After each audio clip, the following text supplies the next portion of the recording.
Hello बच्चों, इस super short video में देखेंगे मैचिंग कॉन्सेप्ट। बहुत ही छोटी सी वीडियो होने वाली है और ये जो कॉन्सेप्ट है ये अकाउंटिंग प्रिंसिपल्स एंड एजम्पशंस का पार्ट है। आपके AAO सिलेबस या किसी भी अकाउंट्स के एग्ज़ाम जहाँ पे भी लिखा है कि भैया हम आपसे 11th की अकाउंट्स भी पूछेंगे, वहाँ पे ये बहुत ज़रूरी हो जाते हैं सारे अकाउंटिंग प्रिंसिपल्स और एजम्पशंस। तो मैचिंग कॉन्सेप्ट की डेफिनेशन मैंने इधर लिख दी है, डेफिनेशन पे आएंगे बाद में। पहले एक एग्जाम्पल के थ्रू समझते हैं इसको। मान लीजिए दोस्तों, आपने खरीदा 10 बिस्किट। क्या खरीदा? 10 पैकेट बिस्किट खरीदा आपने। ठीक है, कितने रुपए का खरीदा आपने? हर बिस्किट आपने खरीदा मान लो 100 रुपए का। ठीक, तो 1000 रुपए आपने पे किया होगा। ठीक है, ये क्या है आपकी? ये दोस्तों है आपकी परचेज। क्या है? आपकी परचेज है, ये आपने खरीदा। अब इन्हीं बिस्किट्स को आप बेच देते हैं।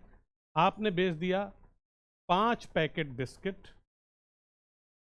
5 पैकेट बिस्किट आपने बेच दिया दोस्तों, और बेचा है आपने 400 रुपया पर पैकेट के हिसाब से। तो आपको मिल गए 2000 रुपये।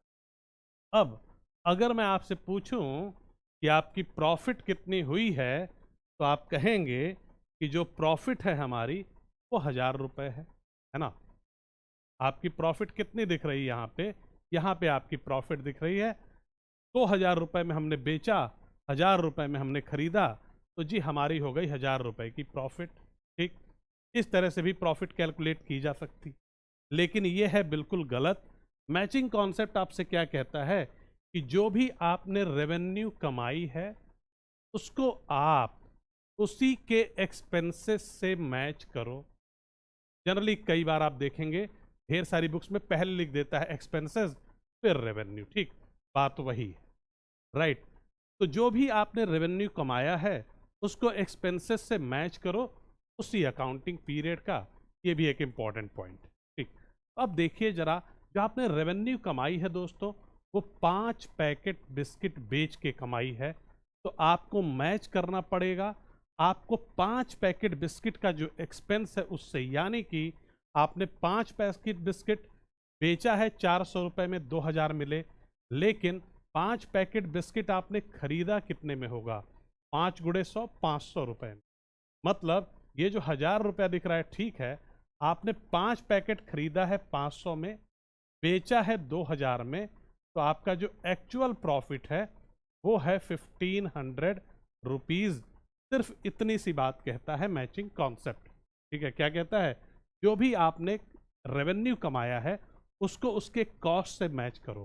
ठीक, उसी अकाउंटिंग पीरियड में, उसी साल की। ठीक है, अब जो क्वेश्चन बनते हैं इसमें एग्जाम में, जो आपको प्रीवियस ईयर में भी दिखेंगे, राइट, तो वो दिखते हैं। एक तो सीधा डेफिनेशन से ही ये पूछ लेते हैं कि एक्सपेंसेस को रेवेन्यू से मैच करना या रेवेन्यू को एक्सपेंसेस से मैच करने की बात कौन सा कॉन्सेप्ट करता है, तो आप तुरंत मार देते हैं मैचिंग कॉन्सेप्ट।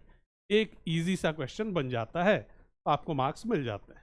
एक दूसरा क्वेश्चन जो बहुत ही प्रोमिनेंटली ढेर सारे एग्जामों में, CPT हो गया आपका जो CA के लिए होता है, या अपना जो AAO का एग्जाम है, वहाँ पे भी ये पूछ लेते हैं भाई कि डेप्रिसिएशन जो हम चार्ज करते हैं वो किस प्रिंसिपल के हिसाब से हम चार्ज करते हैं। तो डेप्रिसिएशन प्यारे बच्चे जो चार्ज करते हैं हम, वो मैचिंग कॉन्सेप्ट के ही हिसाब से, मैचिंग प्रिंसिपल के हिसाब से ही हम चार्ज करते हैं।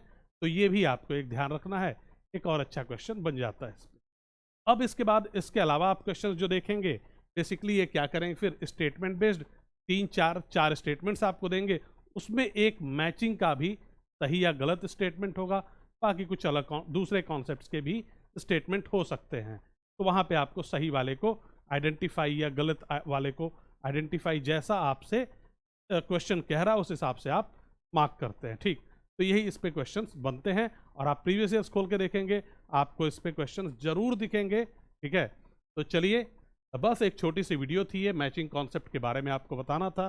2 चीज़ें ध्यान रखना इसमें ज़रूरी है, एक तो सेम अकाउंटिंग पीरियड का होना चाहिए, पीरियड सेम हो, और दूसरा जो भी रेवेन्यू आपने कमाया उसको उसी की कॉस्ट से मैच करो, ज़्यादा कॉस्ट से मत कर दो, जैसा कि शुरू में हमने यहाँ पे किया था। ठीक, तो अभी तक भाई बच्चों ने अगर एनरोल नहीं किया है तो डेफिनेटली आप एनरोल करिए। ठीक है, हमारे बैच में और बनिए इस बार AA। ढेर सारे टॉपर्स की पहली पसंद रही है फुल स्कोर। Thank you.